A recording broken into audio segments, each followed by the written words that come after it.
Yo, what's up, YouTube? It's me, Brandon. What's up, you guys? Just wanted to give you guys another comic book reaction video. Okay, here goes. First up,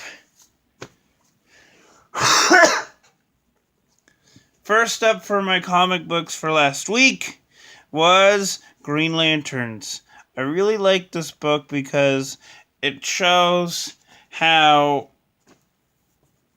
I'm trying to think. It shows how we saw Volthoom last time fighting against the Green Lanterns, and we saw how afterwards, when he got sliced by Necron, aka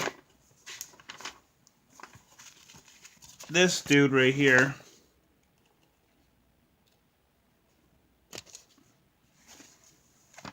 we got to see how it continues on to Rebirth.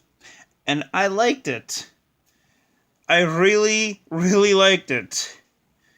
Because I liked how it continued on from Jeff Johns' event. Well, yeah. I'm trying to think. I liked it how it continued on with Jeff Johns' event that made him... trying to think of the word. That made him very, very popular during his last few years of Green Lantern. So, I really liked this book. I liked how it ties to Rebirth. And I would give this a reaction video 8 out of 10. So this is that.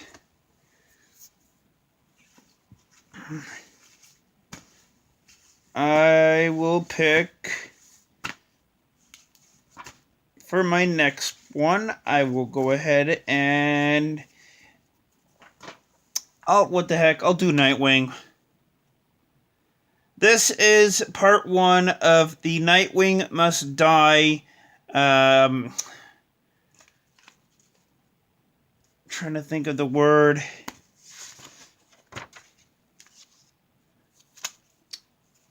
Story tie-in, there we go. Yeah, this is it right here.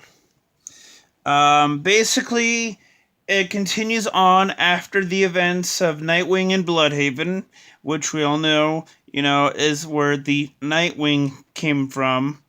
Nightwing came from, well, he didn't come from Bloodhaven. He actually moved to Bloodhaven because Batman didn't want him anymore, because he was becoming more of an adult, more of his own man, and he didn't want him as sidekick anymore, so technically just fired him. And that was that from that point on until the debut of Nightwing. He had some very, very tough roads to go upon. One of them was meeting up with Superman, and Superman told him about 2 heroes from Krypton. This is just an origin story.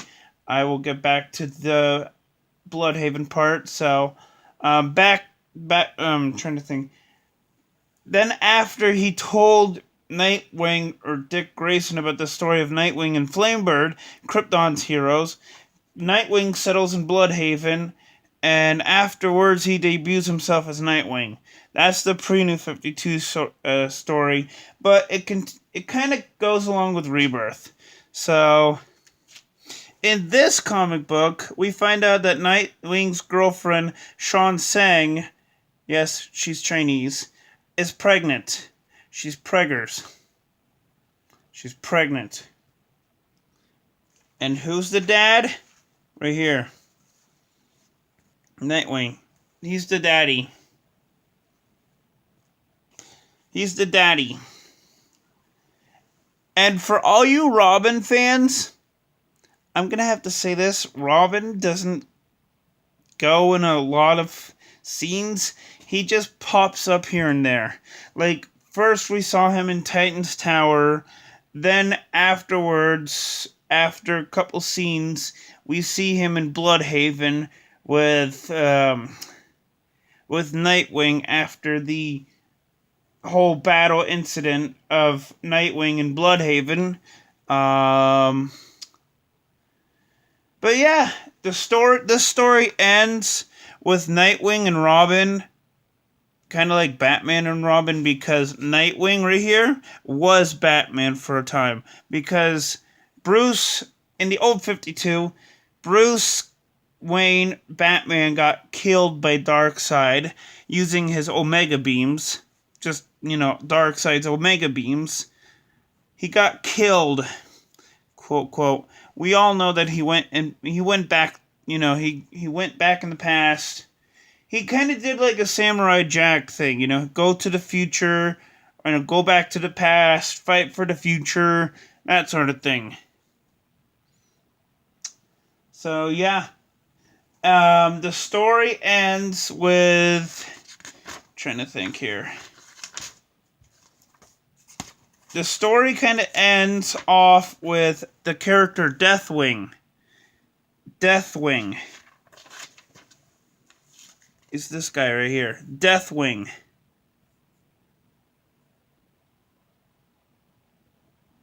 Is this guy. Basically, in the old 52, I don't know a lot about Deathwing in the old 52, but technically he's like a clone of Nightwing. So just... yeah, he's like a clone of Nightwing. So I'm hoping that this comic book issue really just pulls up the ante. So I really think that this comic book's gonna go well. So I'm gonna rate that a 7.5 out of 10. 7.5 out of 10 for that one. Okay. Next, I'll do the Superman Reborn story. And this is a crossover between Superman, Superwoman, and Action Comics. If you don't know who Superwoman is, well, let me explain. It's Lois Lane with superpowers. That's right, it's Lois Lane with superpowers. And for all you Superman All-Star freaks like me, I loved reading Superman All-Star. Superwoman was in the book, but she had her powers due to I'm trying to think. Sorry, a liquid concoction. Sciencey stuff. Kind of like a liquid superpowered vaccine injected into her. Oh well.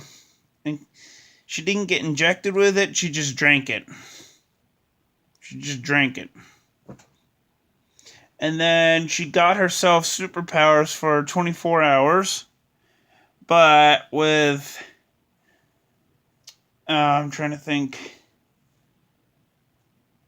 But with this current Superwoman, she's already dead. The Lois Lane, dead. She's already dead. And there's a Superwoman from Earth 3. Yes, she is the crime syndicate Superwoman. And she is a hell of a lot like Wonder Woman. Although her lasso is the lasso of persuasion, which, yeah, it's not going to work out for anybody. Because Wonder Woman's lasso is the lasso of truth. Superwoman from Earth 3's lasso is the lasso of persuasion.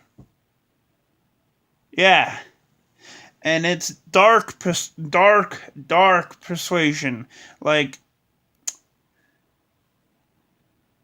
it's kind of like you're telling lies.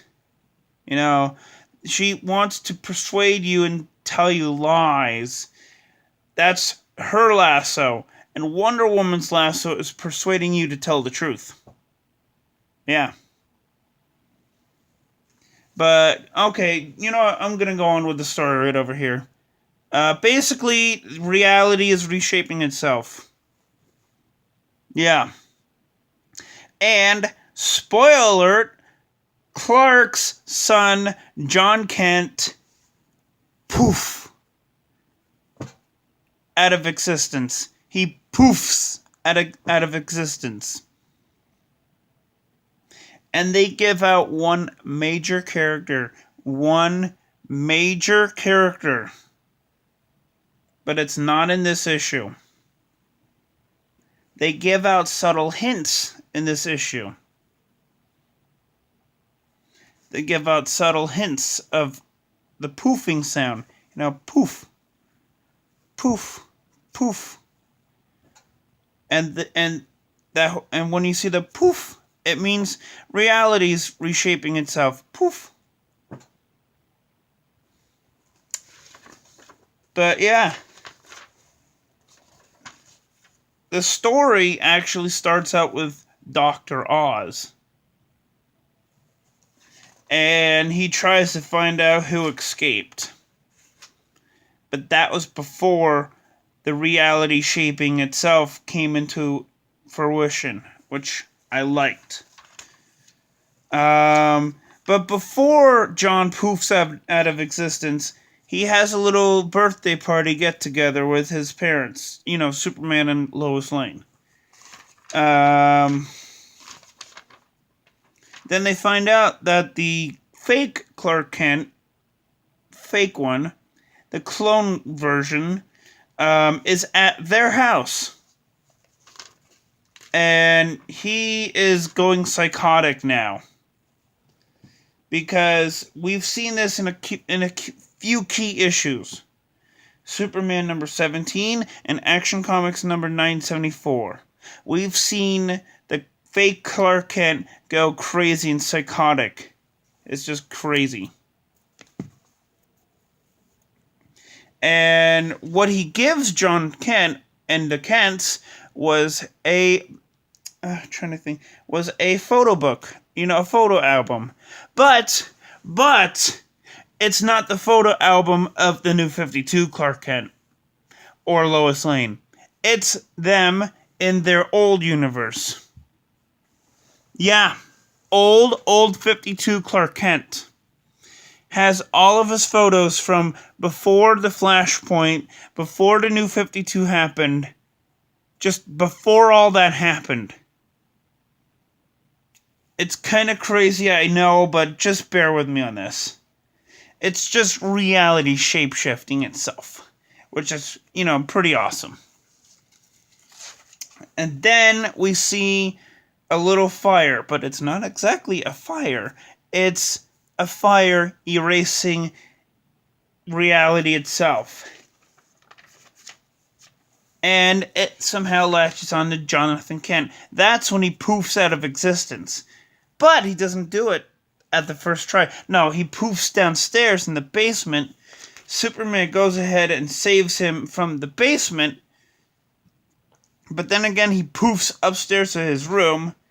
So Superman, the fatherly figure, said, you know what, I'm just going to wrap you up in here. Hope you don't, poof yourself out of existence.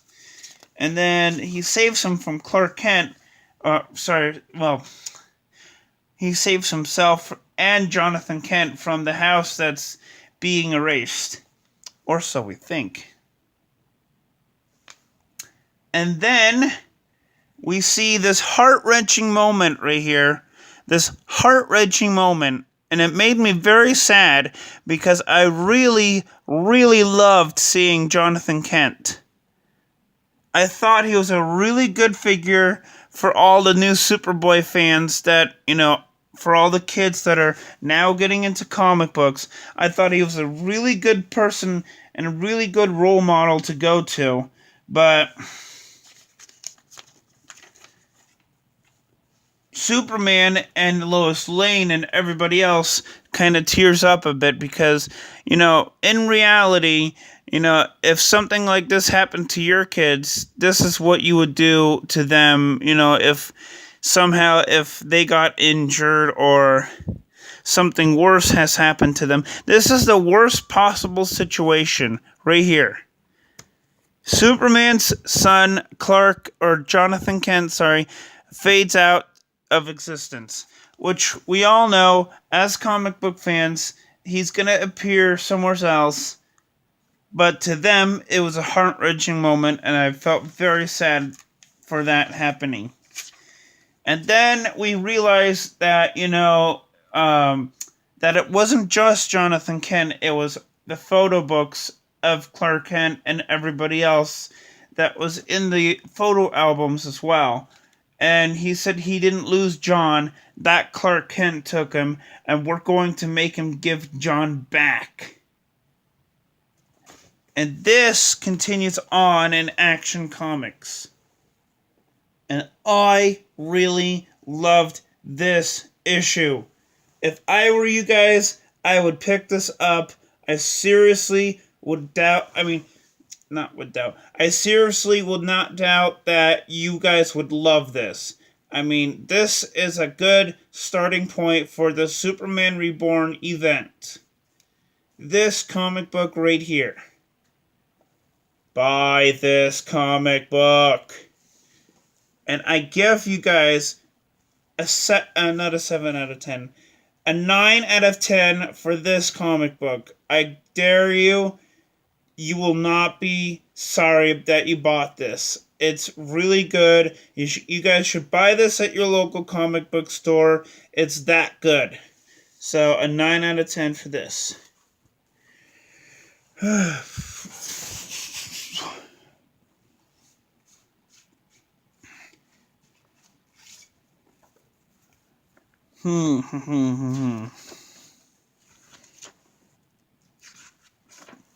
Let's see. Yeah, I'll do this one. Right here.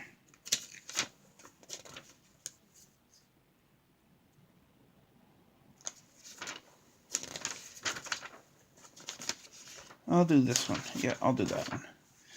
Okay, and the next one will be this one. And let me just say this to you, I'm not going to go ahead and give you the whole story because I can sum this up all in one sentence. Okay, here it goes. Batman versus Bane. Bane versus Batman, the epic slugfest of all comic book land. The epic slugfest right here. I am Bane. Yes. It's basically Bane versus Batman. Who will win in a fight to the death? And I give this comic book a 9 out of 10 because not only that, but it gives out origins and snippets of Bane and Batman and how these two guys are very one and the same. So I would buy this from you. Oh, sorry. Sorry about that. I'm trying to think.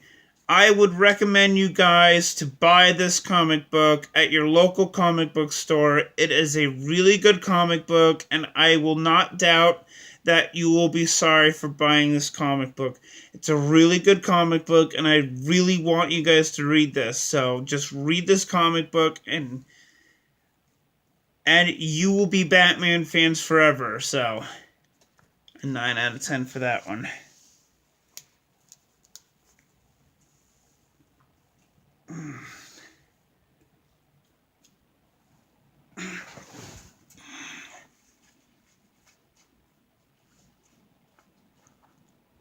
Let's see, I'll do...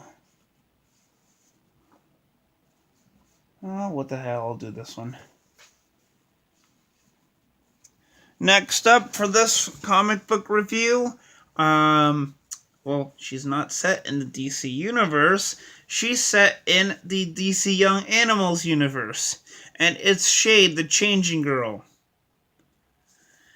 Well, let's just say I would give this book a 5 out of 10 because the story is kind of complicated and it kind of feels like you're going on a drug trip, you know? Just like one of those drug-induced trips. So, and it just doesn't make sense, you know? It just doesn't make any sense. It doesn't. I mean, the drawings are so bland, like this, just these drawings right here, they're just so bland. I would just give this book a 5 out of 10. I'm pretty sure if you started reading this book and just this book only, you guys would be very confused about it. It's I wouldn't be surprised if you guys didn't read this.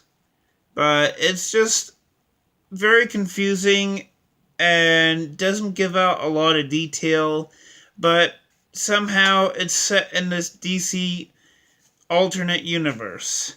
It's just very confusing to read, and it feels like you're in an induced drug trip every time you buy this comic book. That's how it feels like to me, and I'm pretty sure that feels like to everybody else too that reads this comic book. So I'm gonna give this book a 5 out of 10, just because of the story is confusing, and every time you buy an issue from that, it feels like you're on an induced drug trip. And that's just basically how I feel.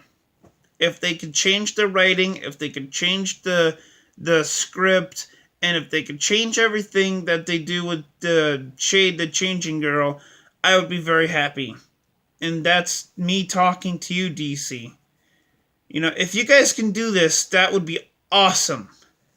That would be so awesome. I would be very happy, because it just is very confusing to me, because it kind of feels like I'm in an induced drug trip. Seriously. Okay. Next one. I'm going to go with...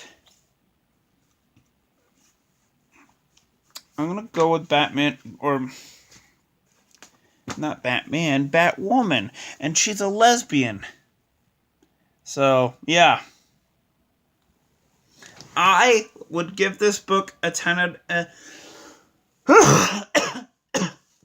a 10 out of 10, because I really liked how they reiterized and reintroduced Batwoman in this comic book. And I really liked how she was in the New 52, and they carried her over to the origins of Batwoman and Rebirth. And I really liked it. It's basically an origin of Batwoman. Just an origin of Batwoman. Throughout her entire life. Because, I'm trying to think, sorry about that. Because, when she was very little, she accidentally got into a hit and run accident, and her mom and her sister, this is Kathy Kane, they all of them get kidnapped by various terrorist groups, and soon afterwards, her father goes ahead and rescues her from an undisclosed location. This was when she was very little, and I really like this part because it shows how dark and how scary things can be, and how she can use that as a way to go ahead and be a better person, and I really liked it. And then it shows her later in life as kind of like a Navy kind of person, like a Navy SEALs person, and her and the lesbian partner over there at West Point are training, and she gets her butt kicked afterwards. Then afterwards, or after that, 2 years later, they go ahead and, we find her at one of those rich yacht member crew parties, and we kind of see her getting a little drunk, getting a little wasted, and we see her shooting an arrow at, I'm guessing what you would be calling it as, like, I'm trying to think of it. Well, she was shooting an arrow at a target. I'm just going to say that. At a specific target. And then, afterwards, a year later, this is the Lost Year, we see her in Malta, which is an island of of Koryana, and we see her trying to go ahead and scope out what's happening, and she gets surprised by one of the other tenants that lives over there. And yeah. And speaking of which, during that time they find out there's an assassin going to go ahead and kill someone in that mansion up in the island of Koryana, which is a made-up island, by the way, nothing realistic. Then, after the fall of Koryana, she goes into Gotham, and she's age 23. This is the point. This is the point where she meets with Batman. But first, it's also the place where she meets her lover, Renee Montoya, a.k.a. The Question. But she's not the Question in this book. But we all know her as The Question. I mean, come on. And yeah, they get a little lovey-dovey here and there. They get a little kissy-kissy. And then after that, well, she meets Batman a year later. This is like happening a year later, as she's going on in her life. A year later, 2 years later, 5 years later, that sort of thing. And then from that point on, she goes ahead and trains in various combat skills, various types of martial arts, and she becomes the one that we all know, Batwoman.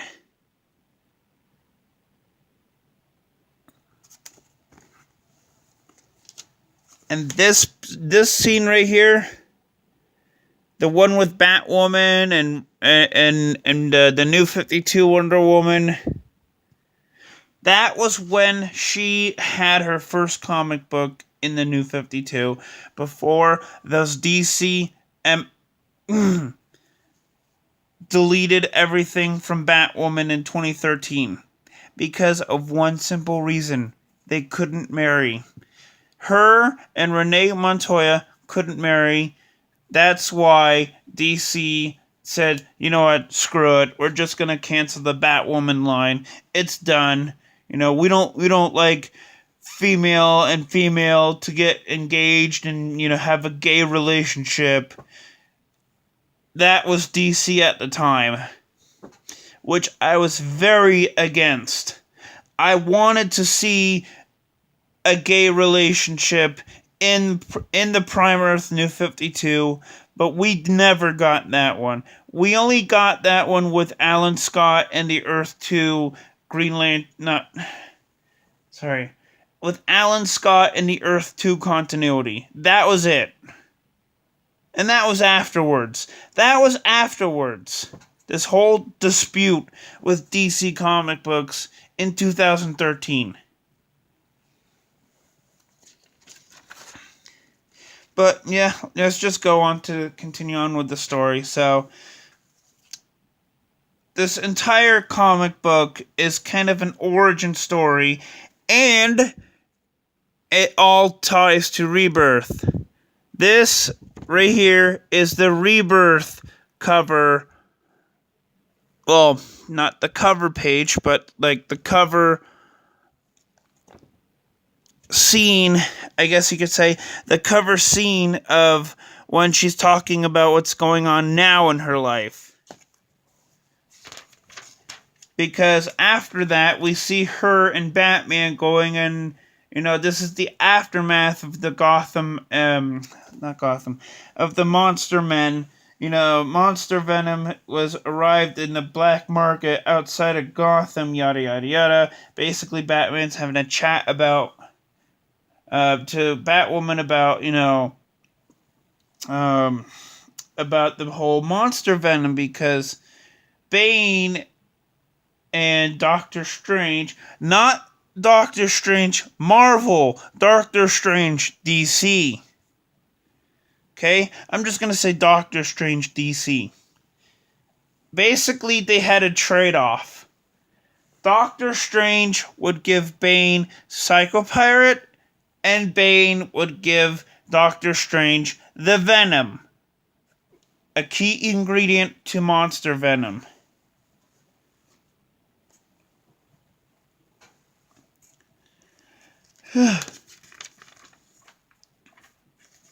And then afterwards, after the aftermath, this is what we're going to be seeing her in the future.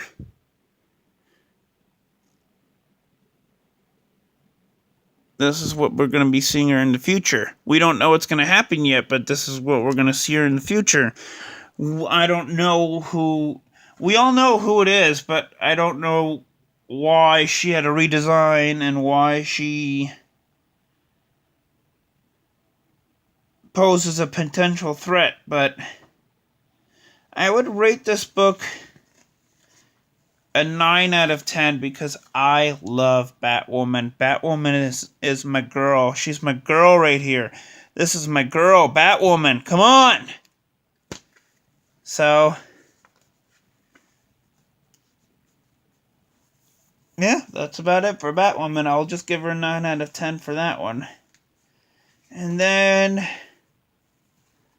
I'll do The Death of Hawkman. This is DC's version of Death of Wolverine, but we all know it's not Wolverine, it's Hawkman. And basically, it's the climactic battle between Adam Strange, Hawkman, and Despero.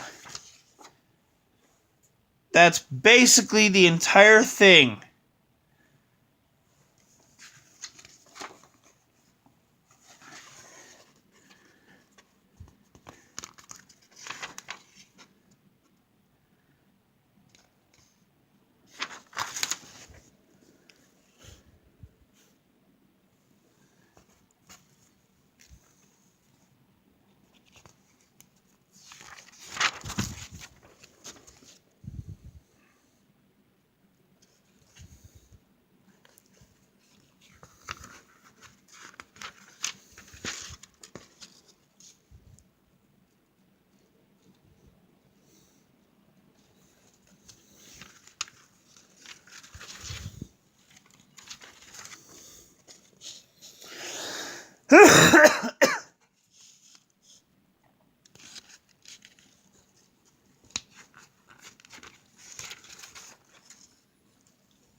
Sorry about that.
And there you have it.